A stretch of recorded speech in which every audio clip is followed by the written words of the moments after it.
नमस्कार दोस्तों, स्वागत है आप सभी लोगों का एक बार फिर से हैप्पी ज़ोन के यूट्यूब चैनल में।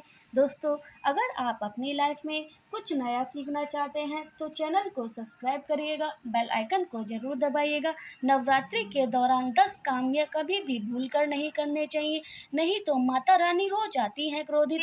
घर में नकारात्मक शक्तियाँ आ जाती हैं और आपके घर में गरीबी भी आ जाती है और आपके दुखों का सामना भी करना पड़ता है। इसलिए यह काम आप भूल कर भी ना करें। काम भूल कर भी मत करना। पति लोग भी सूर्यास्त के समय इस चीज का पालन जरूर करते हैं। को अंत तक जरूर देखना और सूर्यास्त के समय घर की ये 5 चीजें भूल कर भी किसी को ना देना, तो आपको बाद में पछताना पड़ेगा। दोस्तों, सूर्यास्त के बाद कुछ ऐसे काम हैं जिन्हें कभी नहीं करने चाहिए। शास्त्र में इसे सबसे बड़ी गरीबी और मनुष्यत का कारण माना गया है। आमतौर पर इन्हें अनजाने में कर बैठते हैं। आप आगे से इस बात का ध्यान रखेंगे कि सूर्यास्त के बाद इन कामों को कतई नहीं करना चाहिए तथा जगत जननी आपसे प्रसन्न रहेंगी के जीवन में आर्थिक समस्या का अंत होगा। आप उन कामों को जान लेते हैं जिन्हें सूर्यास्त के बाद भूलकर भी नहीं करना चाहिए। अस्त के समय पलंग पकड़कर अर्थात बैट पकड़कर नहीं बैठना चाहिए। घर में मृत्यु का शोक माना जाता है। ने देखा होगा, जब घर में मृत्यु हो जाती है तो लोग पलंग पकड़ के रोने लगते हैं। बिहार में किसी भी समय पलंग पकड़ कर नहीं बैठना चाहिए। के समय रोना भी नहीं चाहिए। इसे मृत्यु का शोक का कारण माना जाता है। ये समय घर में रखी दही भूलकर भी नहीं देनी चाहिए। दही को शुक्र ग्रह से संबंधित खाद्य पदार्थ माना जाता है। शुक्र ग्रह को धन वैभव दाता माना गया है। सूर्यास्त के समय या सूर्यास्त के बाद भूलकर भी दही किसी को नहीं देनी चाहिए। घर में रखी चीज सूर्यास्त के समय किसी पड़ोसी को नहीं देनी चाहिए। माता लक्ष्मी नाराज हो जाती है। दोस्तों, नंबर 2, तो जब सूर्यास्त हो रहा हो उस वक्त ना ही सोना चाहिए और ना ही खाना चाहिए। आप ऐसा करते हैं तो इससे स्वास्थ्य की हानि होती है। साथ ऐसा माना जाता है कि जीवन में धन की कमी होने लगती है।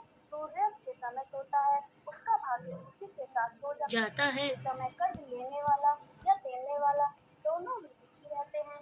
कभी ना करें, नहीं तो आपको बाद में पछताना पड़ेगा। कि भर रोते रहोगे, घर में गरीबी आ जाएगी। तो नंबर 3, सूर्यास्त के बाद आपको घर में झाड़ू पोंछे करने की आदत होती है, उसे छोड़ दे। तुरंत सूर्यास्त से पहले झाड़ू लगा ले।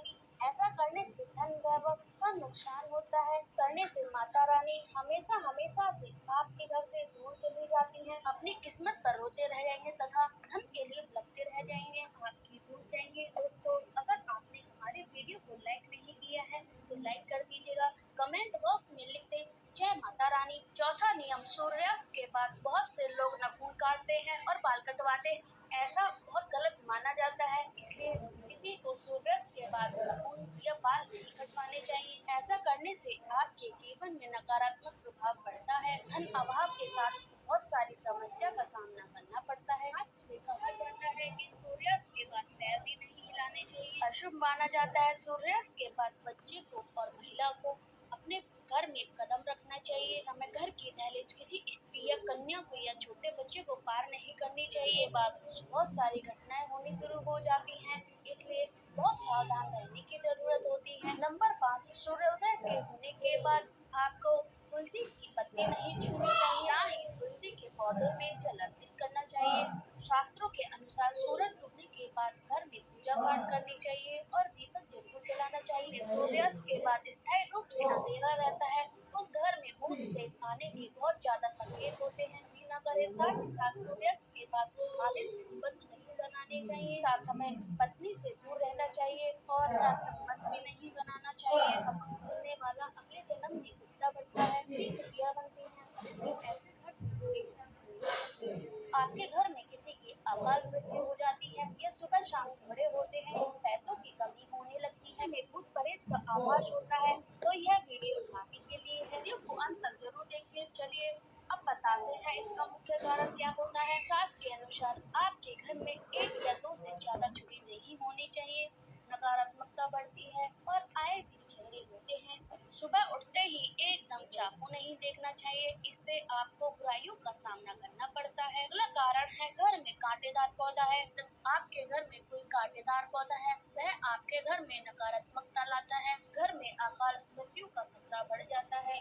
अशांति फैल जाती है, परिवार टूट जाता है, भूत प्रेत अपने आने का रास्ता बना लेते हैं और पति पत्नी में बहुत गृह कलेश होता है। प्रेम का प्रतीक नहीं बल्कि नकारात्मकता बढ़ाने का प्रभाव होता है। पौधे में पत्ते नहीं होते और उस पौधे में कांटे होते हैं। नीम का पौधा घर में नकारात्मकता लाता है और घर वीरान जैसा हो जाता है। पौधा आपने देखा होगा, यह रेगिस्तान में ही होता है। देखते हैं कि रेगिस्तान में हमेशा वीरान पड़ा रहता है।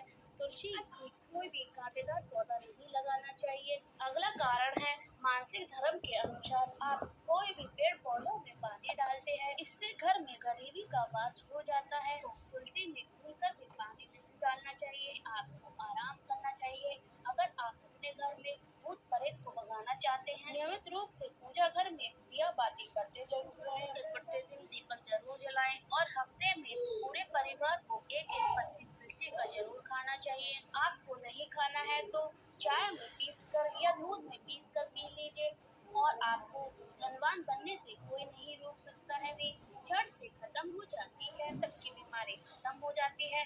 दोस्तों, नंबर 6 जो कारण है वह है घर के आसपास टूटी फूटी ईंटों का होना या घर में टूटी फूटी ईंटों का होना।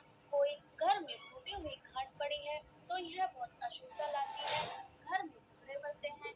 वास्तुशास्त्र के अनुसार घर में टूटे बर्तन या कांच का टूटा हुआ होना हुआ बर्तन अपने घर में नहीं रखना चाहिए और टूटा हुआ कांच भी नहीं रखना चाहिए। बंद पड़ी घड़ी भी आपको अपने घर से बाहर निकाल देनी चाहिए। इन छोटी छोटी पर आप बातों पर ध्यान देंगे तो आपके घर में कभी भी गरीबी नहीं आएगी। घर में मिट्टी के जाले होते हैं, उस घर में माता लक्ष्मी का वास नहीं होता है, यानी भी आपसे क्रोधित हो जाती है और जाले मुसीबत का कारण लाते हैं। घर में जाले बताते हैं कि आपके घर में कोई बुरी आत्मा बैठ चुकी है। बर्बाद होने से पहले, खुद को नष्ट होने से पहले इस जाले को तुरंत हटा दीजिए। अगला कारण है, अगर आपके घर में कोई मेहंदी का पेड़ लगा हुआ है, तुरंत मेहंदी का पेड़ घर से बाहर लगा दे और अमरूद का पेड़ भी घर में नहीं लगाना चाहिए, उसको भी तुरंत बाहर लगाइए। आपके घर में कोई सबसे ज्यादा सुगंधित पौधा लगा है, तुरंत उसे अपने घर से बाहर लगाइए, शुभ नहीं माना जाता है। नकारात्मक ऊर्जा घर में आकर्षित होती है, से भयानक प्रेत भूत आत्मा खुशबूदार पेड़ पौधों पर जरूर आती है, बाहर आप लगा सकते हैं। पीपल और बरगद का पेड़ आपको अपने घर में नहीं लगाना चाहिए, शुभ नहीं माना जाता। घर में जगह जगह पर पीपल का पेड़ लगा हुआ है, आया हुआ है, तुरंत उसे वहाँ से पूजा पाठ करके निकलवा दीजिए तो आपको कंगाल होते हुए देर नहीं लगेगी। घर अस्त व्यस्त हो सकता है, इसे बहते हुए जल में प्रवाहित कर दे या गाड़ दे। बहते हुए जल में प्रवाहित कर दे। घर में सूखी हुई तुलसी भी नहीं लगानी चाहिए। सूखी हुई तुलसी को घर से निकलवा कर किसी बहते हुए जल में प्रवाहित कर दे। मिट्टी में दबा का पौधा ज्यादा बड़ा रूप में नहीं लगाना चाहिए, जिससे शक्तियाँ क्रोधित होती हैं। कि पूजा करना बहुत ही मंगलकारी होता है, लेकिन ज्यादा बड़ा पौधा केले का नहीं लगाना चाहिए। घर में इनका तेज प्रभाव नहीं सह पाएंगे। छोटे बर्तन परिवार को शराब देते हैं। प्राणी कितना कंजूस हो गया है, हम मुझे भी परोस कर खाना खाते हैं, मेरी कदर नहीं और मुझे जुदा कर कर छोड़ दिया है। कहता है, हे प्राणी, मुझे गंदा रखने वाले, मैं तुझे शराब देता हूँ। घर हमेशा लक्ष्मी का वास होगा, बीमारी आएगी और कर्जदार हो जाएगा। इसी कारण पूरा घर कंगाल हो जाता है। काल मृत्यु का भी खतरा बढ़ जाता है। पति पत्नी में झगड़े होते रहते हैं, संकट आ जाते हैं, कुंडली नीच स्थिति में होती चली जाती है, वह कमजोर हो जाता है। तथा ऐसा ना करें, रात के समय छोटे बर्तन नहीं रखने चाहिए, उनकी देवी नाराज हो जाती है। घर हमेशा साफ सुथरा रखना चाहिए। माता अन्नपूर्णा का वास होता है। वास्तुशास्त्र में कहते हैं, किसी भी पराये पुरुष का घर में नहीं जाना चाहिए। पति पत्नी के कमरे में सोना भी नहीं चाहिए। पति पत्नी के रिश्तों में दूरी आ जाती है और परिवार में उदास आ जाती है। हाँ, पति पत्नी के कमरे में किसी गैर व्यक्ति के जूते चप्पल ले जाना भी अशुभ माना जाता है। पति पत्नी का जीवन बर्बाद हो सकता है। इतनी संभव कर रहे हैं, संयोग कर रहे हैं, स्थिति में किसी पड़ गई तो दूरियां बढ़ सकती हैं, रिश्ते खराब हो सकते हैं।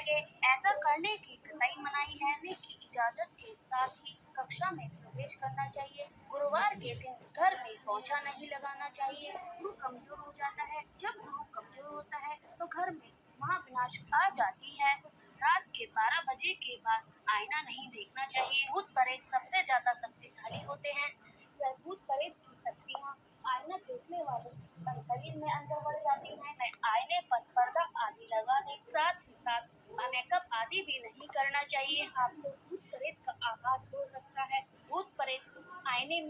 आपको सुगंधित मिलती है, आपके अंदर आकर्षित हो सकती है। इस समय आपको परफ्यूम आदि भी नहीं लगाना चाहिए, इससे आपके अंदर नकारात्मकता आपकी किसी बड़ी मुसीबत में फंस सकते हैं।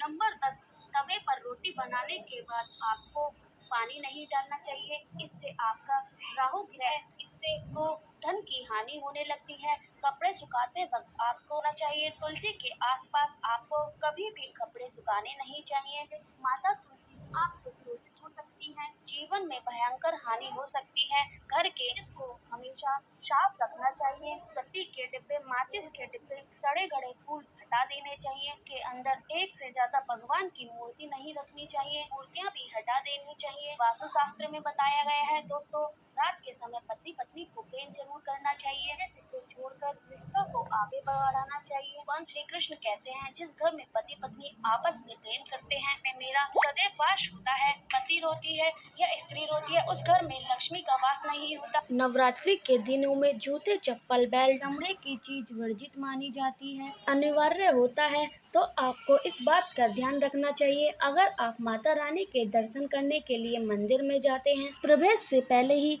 इन चीजों को बाहर निकाल कर रख दें। के दौरान इन चीजों का इस्तेमाल भूलकर भी ना करें, आपको माता रानी के क्रोध का सामना करना पड़ सकता है। महिलाओं ने पहले ही संकल्प लेकर व्रत रख लिया है, नए पीरियड्स आने के बाद ही नवरात्रि के सारे व्रत रखने चाहिए, तो बीच में न छोड़ें। लेकिन एक बात का ध्यान रखें, इसके दौरान आप माता रानी को स्पर्श न करें, की सामग्री को स्पर्श न करें, फिर न जाएं, मानस पूजा करें, रानी के मंत्र का मन ही मन जाप करें। दुर्गा चालीसा का पाठ करना चाहते हैं तो आप मोबाइल में लगाकर पढ़ सकते हैं या सुन सकते हैं। व्यक्ति दुर्गा सप्तमी का पाठ कर रहा है और उनका पाठ सुन सकते हैं, लेकिन स्वयं दुर्गा सप्तमी का पाठ ना करें। पूजा करते समय इन बातों का ध्यान रखते हैं तो माता रानी की कृपा आपको प्राप्त होगी।